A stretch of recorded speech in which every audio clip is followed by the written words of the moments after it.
So the last time uh, we were looking at the formation of nation states. We looked at the Haitian Revolution. I'm going to post some maybe audio of that later on. Um, and we also talked about enlightenment. Enlightenment being the intellectual movement that um, took place from about the 1700s and that informed many, both the French Revolution, the American Revolution, the Haitian Revolution, and other newer revolutions. And so we looked at some of those Enlightenment figures like musicians, Goethe, Sheila. Or maybe we didn't do that. But we looked at individuals such as Adam Smith, Wealth of Nations, Rousseau and his ideas of the social contract. And so today I want us to pick up from there and kind of look at, so we see the revolutions. Now, what happens after the revolutions? What kind of countries are formed? Are they Republican? Are they... Now, there's a difference between a Republican constitution and a democracy. Now, the US has a Republican constitution, but it's not a direct democracy. So you can be a democracy that is direct or representative, such as the US. So, for example, you vote for people who represent your interests rather than in Switzerland, they vote on everything. So that's a good example of a direct democracy. So see what kinds of states are formed. We'll talk about states, nation states, and the difference. So some of those Enlightenment figures like Goethe, Sheila, Mozart, Haydn, and we talked about how some of these individuals kind of overlapped. For example, Eroica, Beethoven's Third Symphony, composed for Napoleon's coronation. We also mentioned, for example, that some of these ideas translate. For example, in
Haiti, um, when Haiti declares independence, Dessalines is also crowned emperor of something.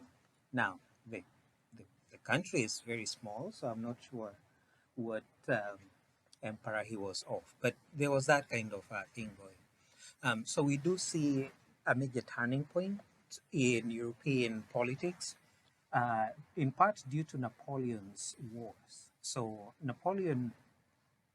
the Napoleonic Wars that began about 1798 to about 1815 really changed Europe. So one of the changes that we see is when he invades Spain and Portugal, the Portuguese king moves to Brazil, and Napoleon puts his, I think, his brother in charge of. So they are reconfiguring the politics, um, the leadership of Europe, but then European countries who actually get back together, they will kick Napoleon out. We briefly mentioned that Napoleon was exiled to the island of Elba, which is actually off the Italian coast. And while the Congress of Vienna was meeting in 1815, he went back to France. He kind of did a jailbreak, went back to France, and took back power. He actually did take power back for about 115 days, um, and then there was another war to kick him out, and eventually he is exiled to Saint Helena in sort of between Senegal and Brazil. It's a really lonely island, which is where he dies. But so one of the things that we see is the restoration of monarchies, but we also see this coalition that defeats Napoleon. So they come together and they are trying to figure out a couple of things. One, how do we make sure commoners do not kill monarchs, kings? Number two, how do they make sure that this wave of democracy, as we had seen in France or revolution, will not continue? So those were some of the things that they were meeting to discuss in the Congress of Vienna, and kind of how they are going to um, come to each other's aid. So the Congress of Vienna meets in 1815. It is said that there was peace in Europe for about 100 years until 1914, when the First World War begins. But there's other things that go on in between, because even though monarchies are restored, we will see other revolutions in 1848. Now, 1848 is the sort of end of the first phase of the Industrial Revolution. We'll talk about that and sort of see why people go into a revolution. Now, that was based more on like living conditions and yeah. So, but the thing we want to focus on is is the formation of new nations. And so, if you've ever traveled abroad or watched shows of Americans traveling abroad, there is most people when they go, they will introduce themselves sort of based on their country. So if you go over there, you'll say, "Well, I'm an American." What does it mean to be American? Now, if you go back to thinking about Europe, Europeans are probably the most tribal people on, well, maybe they're not the most tribal, but they are probably some of the most tribal people who don't think they are tribal. They do identify with their language and origin and culture. So, for example, Frenchmen, they will probably speak French. Germans probably will speak mostly German. And so we begin to see the rise of a phenomenon where people consider themselves to be members of an ethnic polity. And so this is what we are going to begin to call uh, nationalism. So nationalism is the idea that there's a shared history, culture. So the idea, for example, of the United States, democracy, freedom, if that is what's here. And so we are seeing the the growth of nationalism. Um, so language and culture are key, and so everybody was probably everybody is expected to sort of um, and if you listen to debates in this country about maybe immigration, you'll hear that people should speak English and those kinds of things. So we are so we begin to see this identification with a nation. I am French, I am British. Now the US also faced that question because when it became independent, about 40% of the colonists still were loyal to England. 40% were wanted to be in a different country. 20% kind of didn't know what they wanted to do. But so you begin to see questions of what does it mean to be British, American, French, those kinds of things. Um, so we briefly mentioned the Concert of Vienna or Congress of Vienna. It was convened by Clement von Metternich. This is him, or at least an image of what they think he looked like. Interestingly, he was from Austria, not Australia. He was a prime minister, so Austria did not have necess- actually they did have a monarchy, but theirs was like a constitutional monarchy, so they had a prime minister. So he was the prime minister of Austria. Austria will later on come to. Austria had an alliance with Hungary, and so you will in future hear about Austria-Hungary or Austro-Hungarian. So it became like a country, and so he convened this Concert of Europe or Congress of Vienna, and so this is where they were deciding how to be helping each other. So reinstitution of monarchy, how to combat commoners, because yeah, there was this idea of the presumption of evil. Now we shall. So when the although we probably won't talk about this a lot, I will mention that after Napoleon is kicked out, the French monarchy is restored. The French monarchy then goes on a revenge mission. If you were part of that whole wave of republicanism, and if you were part of killing the king, remember Louis XVI, you kind of ended up dead too. So European monarchies do a lot of this. Yeah. Now, so again, you will see that a lot of these places call themselves empires. So this is a map of 1812, Russian Empire, Empire of Austria. Now, there's a Kingdom of Prussia, which would um, then unite. If you, I don't know if you can see the Confederation of the Rhine, and so this would become Germany would be carved out of this. There's a Duchy of Warsaw, which became Poland. So this map you wouldn't recognize it today, other than maybe Switzerland. Switzerland hasn't changed in many.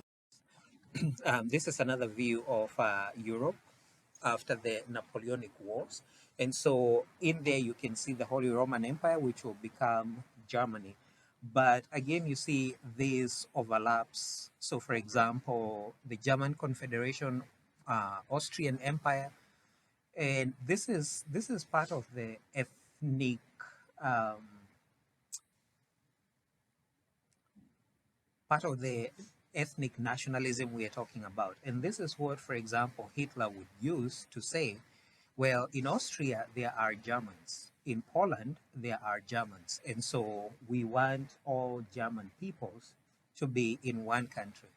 Um, so there was a lot of that going on in Europe, um, and a lot of it was based on nationalism. Now, so these are the goals of the Congress of Vienna, mutual aid in uprisings. So aristocrats versus commoners. And if you sort of begin to see where Karl Marx will get his ideas. It's us versus them. They would meet regularly so that they could talk about peace, um, and yeah, those kinds of things. Is so Prussia and Germany were slightly unusual because you see where Kingdom of Prussia is, um, but it's also inside Germany, and so ultimately the Kingdom of Prussia unified Germany, um, and so officially the country was the German Germany and the Kingdom of Prussia, sort of kind of combined. But even though they combined, if you dig deeper into how they combined to become that maybe one strange country, we shall talk about individuals such as, we'll talk about the Second World War briefly, Hitler. Hitler's deputy was Hermann Goring. So Hermann Goring was actually the prime minister of Prussia. So it's sort of like two countries combining, and it's weird. But so we probably need to talk about Bismarck on the right, also called the Iron Chancellor. He is the person who is most associated with unification of Germany and Prussia. Um, yeah, so he and actually he fought against Louis Napoleon Bonaparte. Now, Louis Napoleon Bonaparte was meddling just like his cousin. Um, he was meddling, especially in Austria, um, because his preferred prince did not become king. And so he's like, yeah, I'm going to fight you until you put him in charge. And so Otto von Bismarck is like, yeah, but Austria is our friend, so we are going to help them. And so there's the Franco-Prussian War. We'll talk about the Franco-Prussian War in passing. But so these are two key figures, Frederick the Great. In fact, Hitler will refer to him as the inspiration for unification of Germany and making Germany great, I guess. But Otto von Bismarck is really the one who is considered the key figure in in Germany's. So this is him. A little about him. He was so he is actually studied as a significant leader in the way he combined diplomacy and war, but also brought Germany into modernity. He sort of was in charge when Germany consolidated, like you saw in Italy, and so he is considered one of those um, significant men. So this is actually a very good map of what Germany looked like. So the red is the Kingdom of Prussia, and the other stuff is, well, this part is Germany. Um, now, so if you, when we think about about the Second World War and Hitler, you kind of begin to see what he was trying to do. So over here is Austria and Czechoslovakia. So his whole thing was all Germans must be in the same country. Now, of course, he had some other crazy ideas like, let's kill all the Jews and black people and communists and everyone else who wasn't German. But so this is actually what Germany looked like in 1939.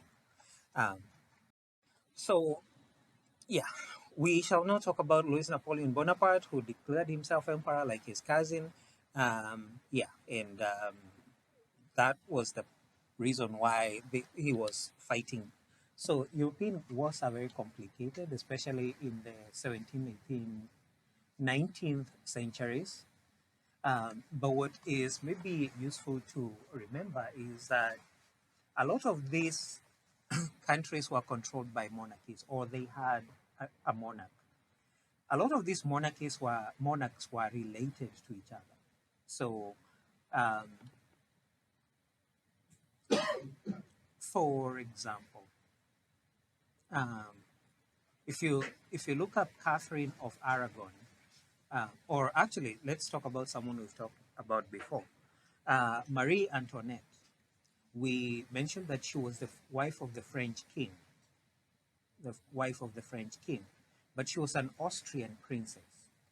Now, we shall talk about Catherine the Great, who was also the Tsarina of Russia, so the maybe like the Empress of Russia, but she was actually German. And so there was a lot of family feuds going on that spilled over into wars. But as I mentioned, Bismarck was important. He annexed Alsace-Lorraine um, after defeating Louis Napoleon Bonaparte. Now, we'll talk about Alsace-Lorraine again because when it's annexed in 1871, this was the most productive part of France in terms of coal and other things. And so the French will want their stuff back. And Germany is not going to give it up peacefully. And so while part of what we'll see in World War One will be the occupation of Alsace-Lorraine, but then the French will actually go one step further and occupy the Ruhr Valley, which is where Germany's stuff came from. And so it's sort of like, well, we know we took your stuff and now you took it back, but now you've taken our stuff, so we kind of have to fight you in future. And so a lot of these settlements kind of made it inevitable that there would be another war in future. So this is the construction of European nations by 1871. This is what Europe looks in 1871. Um, after the First World War, which ends in 1919, 1920, we're going to see a different map. So, for example, the Ottoman Empire will disappear, Austria-Hungary will disappear, Germany will be cut back. So you're going to see Poland emerge, and then later on Hitler will say Poland is not even a country, so we are going to just absorb it. But so this is a good representation of what Europe looked like in 1871. It's not going to stay that for very long. This is a closer in look of particularly Western Europe. Um, Now, let's talk about other places. So, thinking about there are revolutions, there are new countries, there's reconstitution of old monarchies, but there's also a new country that has emerged in the new world. And so, what kind of country emerges and what does it do? Um, Here, we're going to look at the United States emergence, but we're also going to look at maybe the country it's split from, Britain. Um, what goes on in Britain, what are the relations with the United States. But first, let's think about the United States and some of the changes that occur. Now, who knows who this is? Who is this?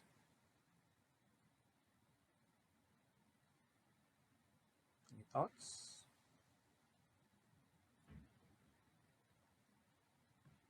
Seen this picture somewhere? Yeah. So this is the representation of the United States, Columbia, um, Roman goddess, I think, of progress, enlightenment, and other things.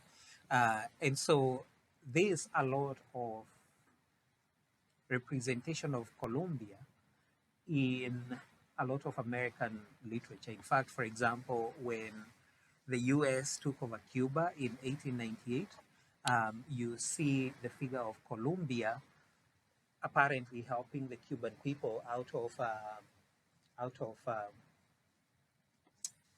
control by Spain.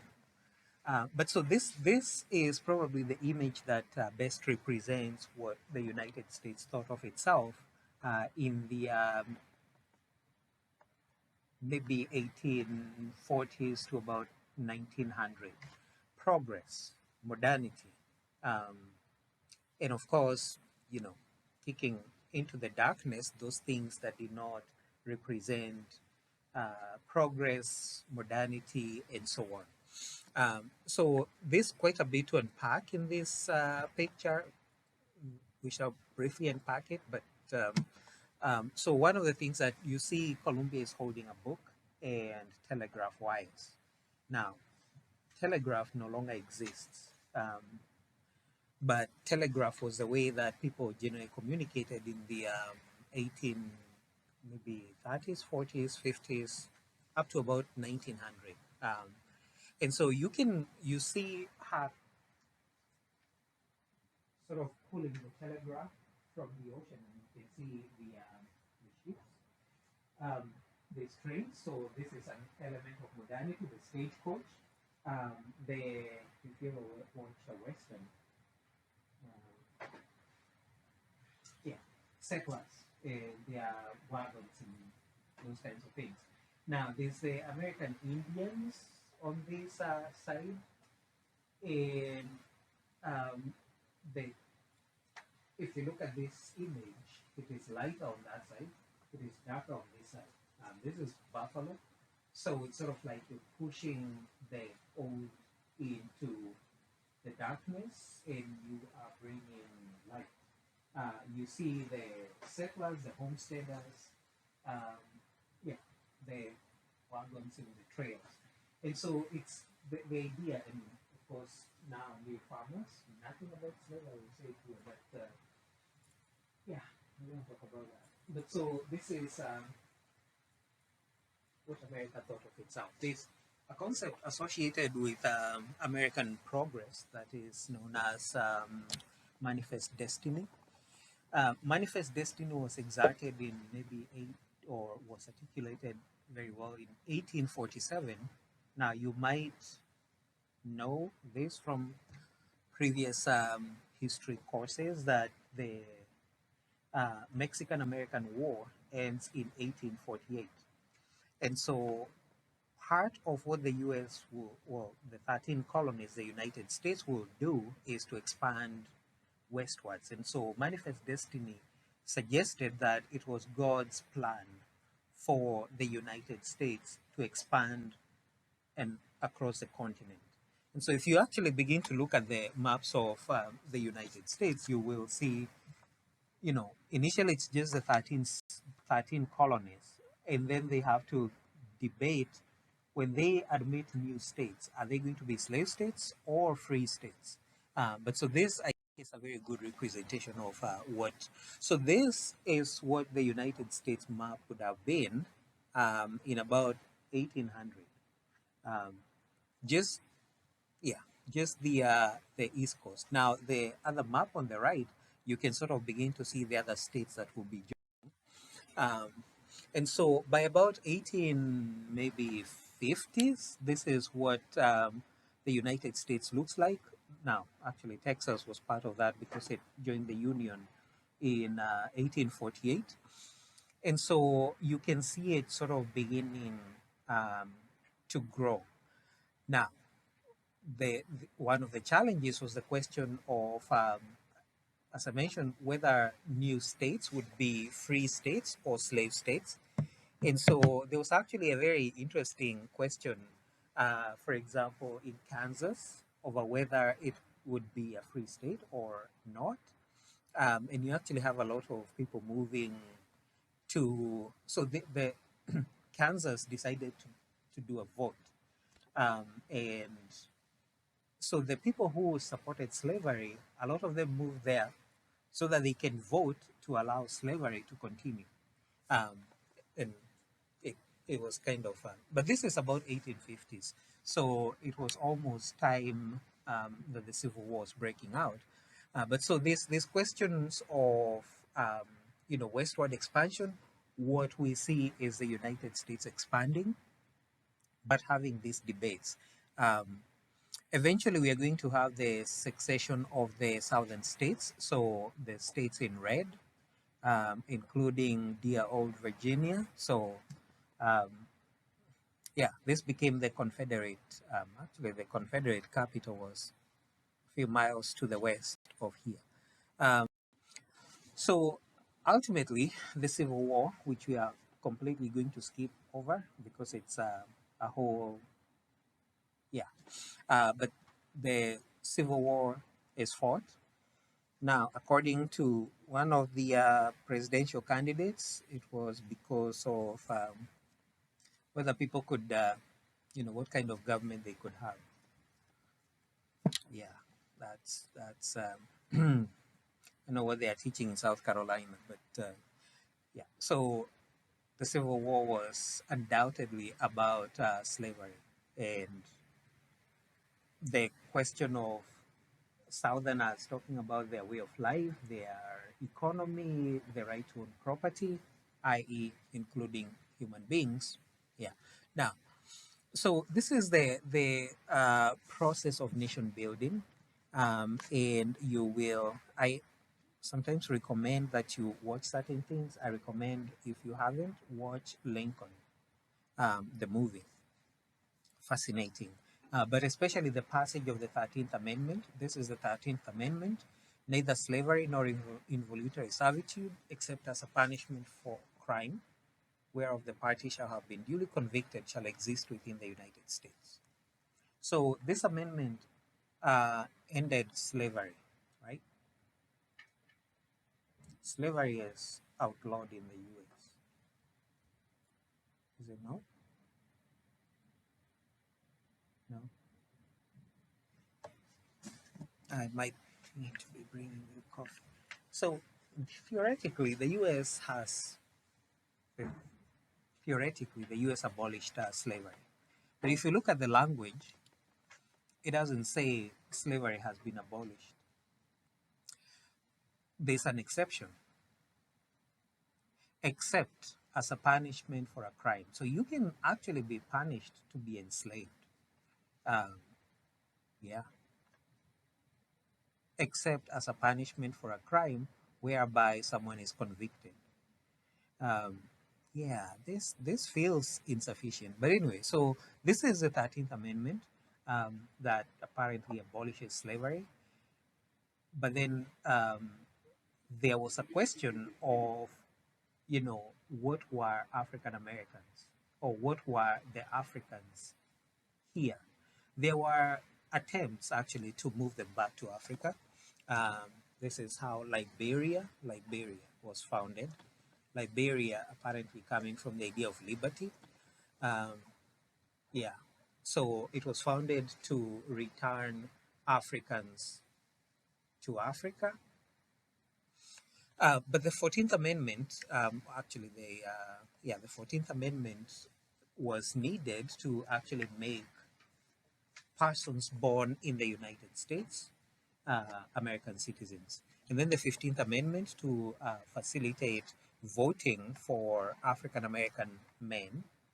And so, in my view, African Americans became African Americans in 1870 after the 14th Amendment, because before that they were Africans and they didn't have rights. In fact, if you read Dread's court decision, it makes clear that Africans had no standing to even sue. So, but anyway, so we see the US beginning to expand, and you can sort of see the populations um, at different times. Now, of course, the West Coast, the gold rush, those kinds of things, you see the expansion, and so sort of in the West, in places like Colorado, South Dakota, North Dakota, there wasn't really a lot of settlement then, probably even now.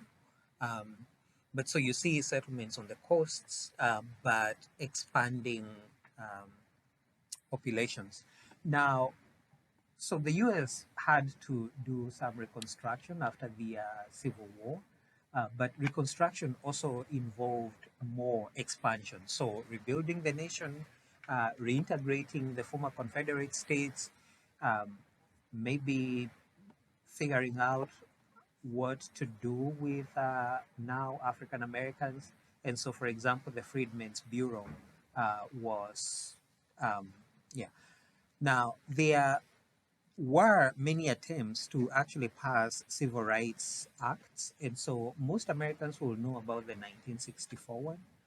But there was actually one in 1866, didn't pass, 1870, didn't pass, and then now the 1864 actually did pass. Now, so, in part to figure out what to do with the Confederates, and this is actually a very interesting discussion. What were they, what was to happen to them? How long were they going to stay out in the cold? Um, how soon would the states be readmitted so that they could vote on different things? And so there were these questions of what the United States could become. But so in expanding the United States or in the changes, we see, for example, in the South, influx of educators from the North. And so this, like the government didn't really do much about this. But so you see missionary groups, churches, schools, and so on. And so you see an increase in literacy, but even as you see these new changes, you see states pushing back. So Jim Crow laws, nuisance laws. If you don't have a job, you can get arrested and then farmed out to the same plantations that you used to work on. The grandfather clauses. So, like, if your grandfather could vote, then you could vote, and if he could not, then oops, you could not. And so, yeah. So actually, with the 13th, 14th, and 15th Amendments, the theory was that African Americans had achieved equality, but then you have these like literacy tests, poll taxes. So taxes that are charged every household, and if you don't pay taxes, then you cannot vote. Or if you can tell how many, uh, yeah. So there's these kinds of erosion of um, equality, and the Supreme Court was actually very complicit in this. So, for example, if you are familiar with Plessy v. Ferguson, this kind of codified segregation, and it would take another maybe 50, almost 60 years to undo that. And so the theory was that African Americans could participate, acquire land, seek unemployment, use public accommodations, but especially the public accommodations. Now, I don't know if you are familiar with your own history or the history of Hampton University. If you are, you will know that Rosa Parks worked here. Um, after she, after the whole bus situation. Um, yesterday was her birthday. So, you know, um, yeah, so in what she was kind of protesting is not being able to use public accommodations. I mean, and Emmett Till and other many things. But so the United States is expanding, um, but there was actually very interesting political cartoons like, you know, and if you listen to the discussions about, for example, Lincoln, was he the emancipator, or was he a military leader who saw military necessity? And so actually he favored gradual emancipation, um, yeah, and wanted to relocate African Americans to South America, Central America, which is, yeah. And so there's a 10% plan. 10% of Confederates would take the ironclad oath that they are, yeah, in black freedmen. So when people are freed from slavery, they would be tied to the land for a year and get $10 per month. Yeah, it was Lincoln. When you really study his ideas, mhm. Anyway, um, but there was enough hate to go around. Um, and so you can see this is actually a political cartoon, and you can see the Union as it was. This is a white man's government. Um, yeah. It's America. So um, here's another view of the Confederacy, border states. And so Kansas was one of those, challenging. So the idea was to turn Kansas into uh, slave state, and this is part of the, yeah. Now, so when we think about the literacy tests, we can begin to see, for example, some of the thinking, like Andrew Johnson, the governor of Mississippi. Um, this is part of the thinking behind the literacy tests. So, extend elective franchise to all persons of color who can read the Constitution in English um, and write their names, and who own real estate valued at least $250. Now, this is the 1860s, and pay taxes. Now, everybody knew that nobody had $250. So this was a way of saying, well, if you have money, you can. But then if you are told, guess how many beans there are in the jar, you can't. Now, what we do not talk about a lot in this country is Native Americans and their lives and circumstances. Um, but so we absolutely have to remember that the U.S. expands at the expense of Native Americans. Um, it's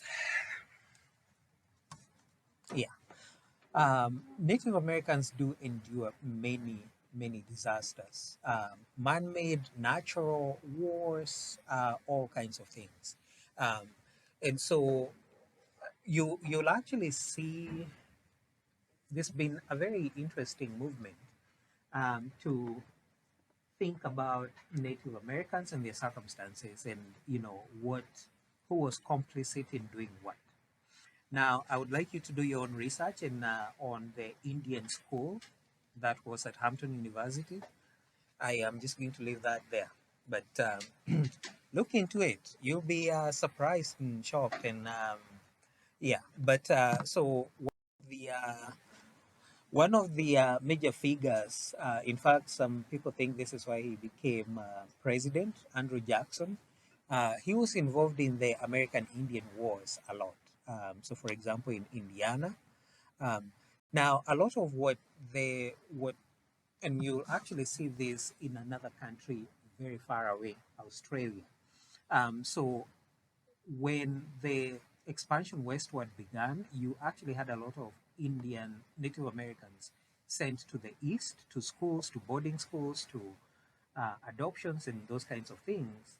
The idea was to civilize them and to Christianize them, remove them out of their, ways of darkness.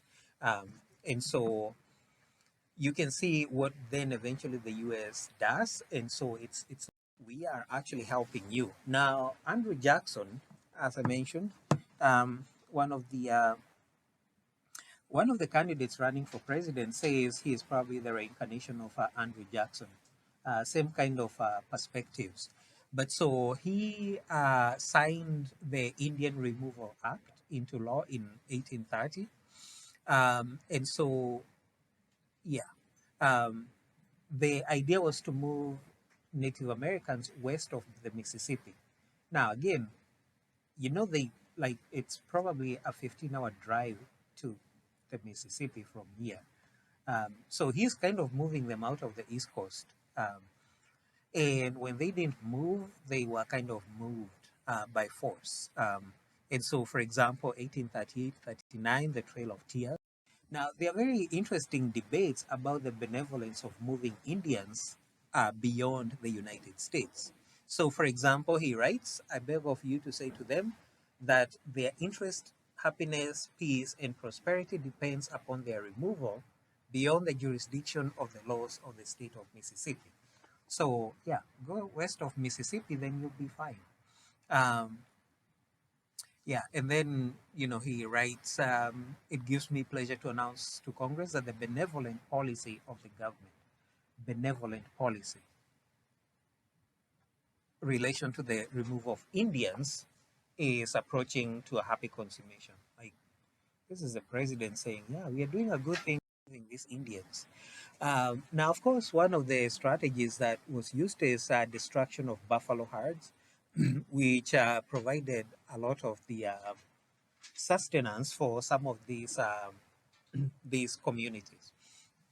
And so, if you sort of look at what shocked me was the bison destruction, so that by 1884, less than 1,000 animals remained. And so this is absolutely starving a group of people. Now, of course, there was the most famous last stand at Wounded Knee. And so, yeah, relocation outside. Now, this is not even west of Mississippi. It's probably like in Oklahoma and other places. Now, so this is the cost of the growing republic. Yeah. So we are making factories and industries and kicking out Native Americans and practicing some racism and uh, yeah.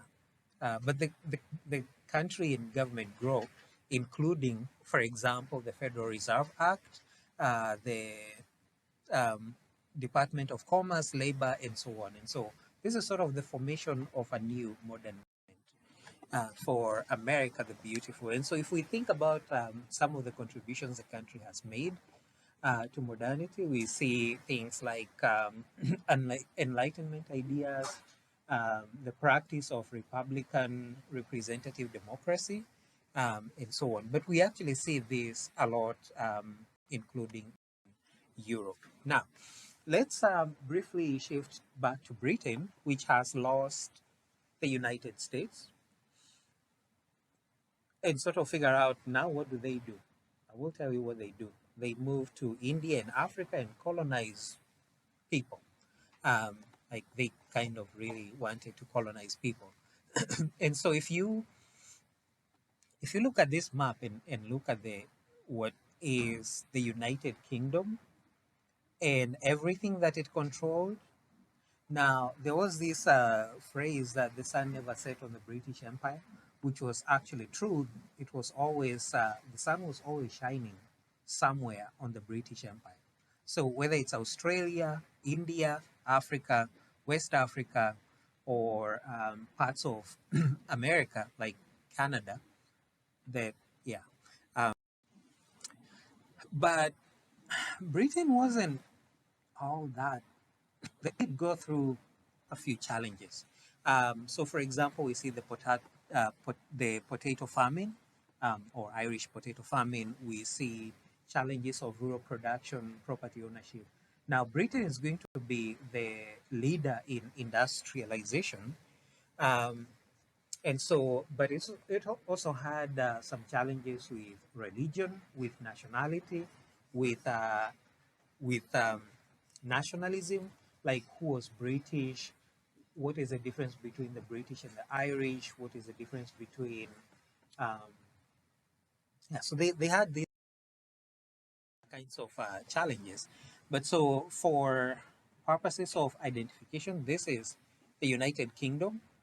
And so the United Kingdom, Wales and Northern Ireland are one country. So this here is Wales, United Kingdom, and the north part of Ireland. This is a Republic of Ireland, which is a sovereign nation. And so this is the UK, Wales, Northern Ireland. This is what forms the United Kingdom. By itself, the part on the right is Britain. When you combine Wales and Northern Ireland, that is the United Kingdom. Now, this, I think, may be something that you've heard of. This was actually the funeral of maybe the Queen. And so you actually begin to see these elements of ethnic nationalism, like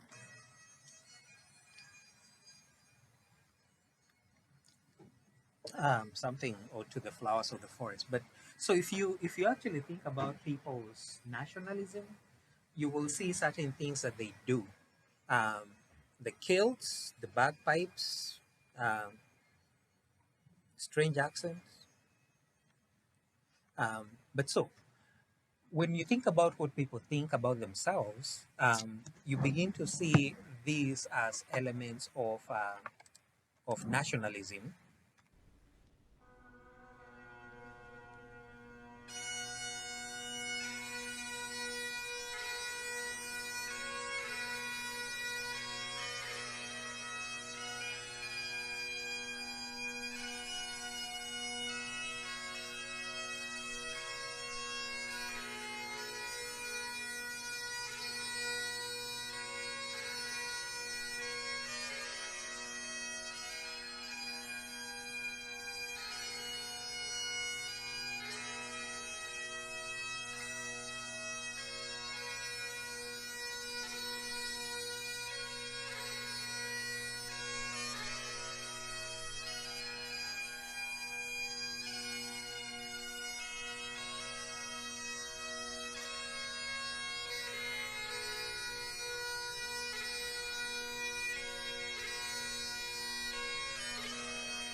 Um, yeah, so probably briefly on Scotland. So Scotland has its own ethnic identity that is also meshed with Britain. So it's sort of like someone will tell you I'm Scottish, but they're also members of the United Kingdom. Um, yeah, and so this a whole bunch of nationalism, and sometimes so Scotland a few years ago wanted a referendum so that it could split from Britain. The referendum didn't pass, but there's always that kind of, are we Scottish? Are we British? Are we, what are we? And so that is one of the challenges to, so this a very robust movement of Scottish independence. Now, um, I'm not sure how much you follow foreign politics, King Charles. Um, Unfortunately, apparently tested, has cancer, and we wish him well. But so Wales is part of is to the west of what England is. Now the the person who is next, the heir to the throne, is usually the Prince of Wales. And so this part is Wales on the left of the map. And so when they become king, they become the king of the whole, well, realm and other things. But so Wales has always thought of itself as different. They have like completely different language. And so they have, you see this Welsh independence movement. So even though we talk about the United Kingdom, it's kind of united, but there's a lot of moving parts, lots of groups that want to.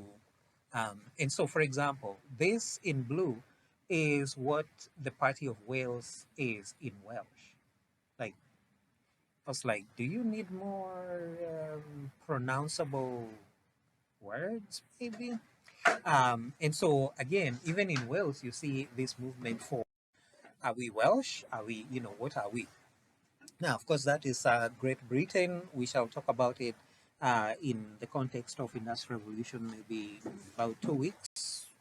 Um, we shall talk about British imperialism, what Britain does on the world, and so on. But the last things we shall say today is when we think about so this is, all of this is happening from about 1800 to 1900. And so we are seeing a post-enlightenment time, a foundation of romanticism, and a certain number of romanticism era philosophers, so on. And I don't know if I have some pictures. Yeah. But so again, this will be the period of industrial revolution, a period of great disruption. And you'll see, even for example, the art will change to reflect those um, post or industrial disruptions. Um, I do not intend to ask you anything about romanticism um, and theological, metaphysical, but these are some of the figures of the post-enlightenment period. Um, yeah, what's that? Yeah, the downside of post-enlightenment is that in this idea of realism, people are painting things the way they are. Like this is an execution in France of like a commune, and so these are depressing images to think about.